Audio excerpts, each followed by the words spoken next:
Eh salut! Quel impact nos croyances ont sur nous?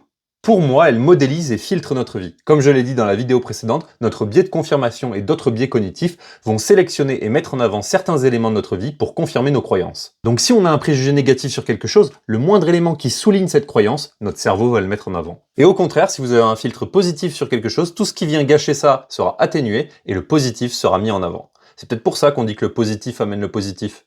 Alors, si on suit ce raisonnement, pour moi, un point d'attention important, c'est les croyances qui nous limitent. Ah non, je peux pas faire ça, c'est trop dur, de toute manière, tous les mecs sont des cons, ah ben moi je trouverai jamais quelqu'un pour moi, etc., etc. On se crée tout seul des prophéties qui nous nuisent, et après on lâche un bon «Ah ben voilà, je te l'avais dit». Quand on croit quelque chose, ça a un impact fort sur nous, il y a qu'à voir l'effet placebo et l'effet nocebo. Et croyez-moi, ça ne s'arrête pas à la santé physique. Si quelqu'un à qui vous accordez du crédit vous dit t'es grosse, t'es nul, t'es un loser, t'arriveras à rien, ça peut détruire votre morale en mettant des filtres sur la perception que vous avez de vous-même. Donner autant d'importance à l'avis de quelqu'un, c'est lui donner la possibilité d'avoir un impact concret sur votre santé mentale. Écouter les critiques, c'est utile quand elles sont constructives et qu'elles vous aident à évoluer, à progresser. Par contre, tout le reste, ça dégage. Maintenant, imaginez l'impact que ça peut avoir sur un enfant quand son parent, son modèle, lui dit quelque chose comme ça. Une histoire que j'avais entendue dans une vidéo du Prince EA, c'est qu'un joueur de baseball pro était intervenu dans une prison, et quand on lui avait demandé comment es-tu devenu un joueur pro, il avait répondu c'est grâce à mon père, car il m'aidait à m'entraîner tous les jours et me répétait souvent que si je continuais à m'entraîner comme ça, je deviendrais un joueur pro.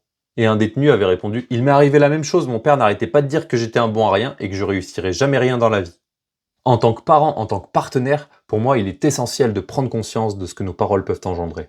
Notamment quand on veut poser des limites à l'enfant. Autant certaines limites doivent être posées par l'adulte, comme quand il y a un danger immédiat, autant tout interdire dès qu'il y a un risque potentiel, pour moi, c'est une erreur.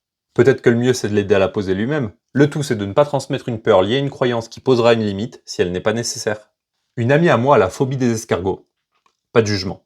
Bon, bah si elle en a peur devant les enfants, prendre la responsabilité de sa peur et leur expliquer qu'il n'est pas nécessaire qu'ils aient peur aussi me semble hyper important, sinon on se trimballe de plus en plus de peur au fil des générations.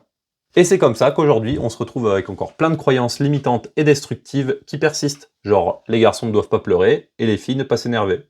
Je vous renvoie à la vidéo sur les émotions pour comprendre leur rôle, hein. C'est difficile de remettre en question des croyances qu'on nous a transmises dès l'enfance, surtout quand elles sont annoncées comme des vérités. À nous tous de changer la donne et de créer des croyances plus ouvertes qui nous poussent à avancer et à évoluer, plutôt que de nous limiter. Et n'oubliez pas, l'important c'est pas de convaincre ou d'avoir raison, c'est juste de planter des graines.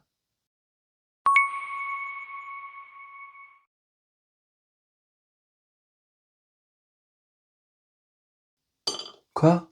3 vidéos anecdotes? Bah c'est beaucoup.